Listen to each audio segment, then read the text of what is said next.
台北市一个警员3年前开始，伫派出所的便所安装闭路器偷翕，防起诉。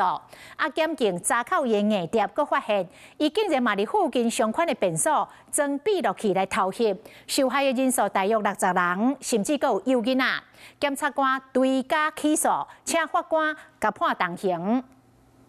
王小姐，我跟你说，你现在人在哪里？把带设伫乌机上，找到登去找路红标雄。想要到这位热心的环境，红查出到是创意书房的会员，搁伫警察局的便所讲偷翕。郭姓员警不仅在警局的厕所犯案，而且还被发现他连女性的报案民众也不放过，竟然趁人之危，趁女生没有防备的情况下，拿起手机偷拍。四月环境前这个派出所附近就是学校，也有相关学生啊，甲观光客真多。加上派出所1楼的便所是开放的，真侪人出入。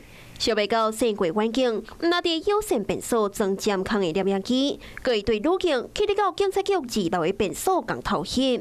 这类附近相关的便所拢无放过，受害者甚至有囡仔人，加起来大概有60个人受害。四月环境马上依照妨害秘密等等的罪嫌对加起诉。应属为一罪一罚。那将来法院呢，若认为都有罪，就会就每件偷拍行为逐一判刑，然后再定应执行刑。四月环境违反着妨害秘密罪，跟涉犯各主犯，甲二小新北市防治条例互检防起诉。如今发现着有更较侪人受害，检方也建议法院加重刑期，互伊为家己的行为付出代价。